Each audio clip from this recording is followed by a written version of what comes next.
From the mind of RACCAR, daydreams and nightmares.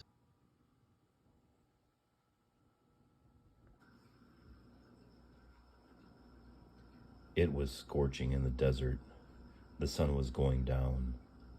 My friends talked me into going to this weird circus freak show. There was a carved out valley with a big garage door and a stage with projected crazy colors. There was a lone dead tree next to several large concrete blocks. A rope was tied behind the blocks so we couldn't get too close. The sun finally set and the stars were quick to emerge. The large garage door opened and out came the freaks. They were disgusting. Many were dismembered and missing flesh. Witches, skeletons, and punks, guys with weird puppets and half-dressed girls in chains. They danced like lunatics and howled at the moon. After a while, they wheeled out a wagon with a woman bound on top. She was blindfolded and screaming. Out came a disgusting gypsy cowboy pirate. He was sunburnt, dirty, greasy, with slimy dreadlocks. He hollered to gather everyone's attention. He said, "Time to shut this little whore up." He pulled out some sort of ancient musket gun and took aim. Bam! He shot at the girl and the crowd cheered. I was horrified. Was this some kind of sick version of a knife thrower? Bam!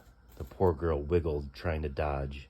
The bullet rang out and echoed throughout the valley. Bam!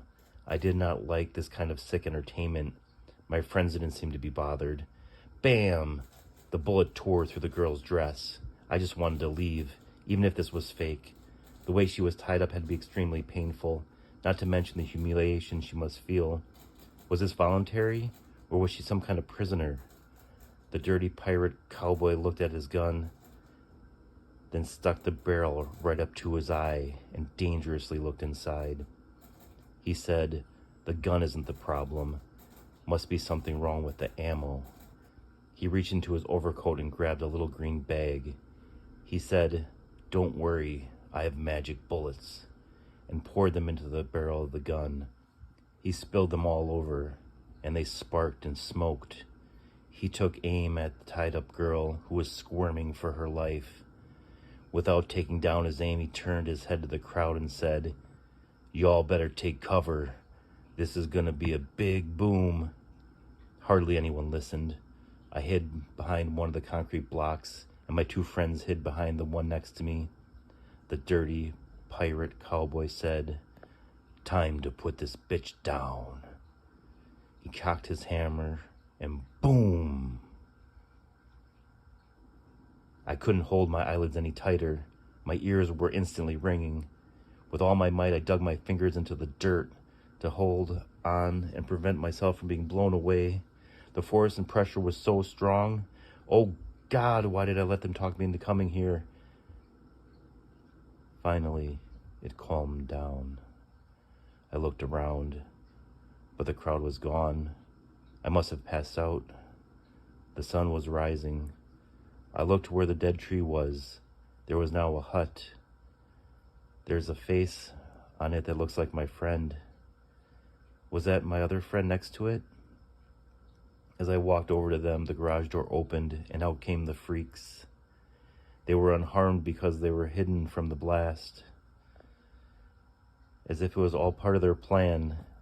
As if they have done this before. Is this how they make their freaks? I walked closer to my friends. One of them is now a living hut. The other's body was smoking, and she was smoking a cigarette and was all burnt. All of her hair and private parts were melted away. I just stared at them in shock. I was staring at them like they were freaks. I was about to say something, and my friend said to me, "You should see yourself."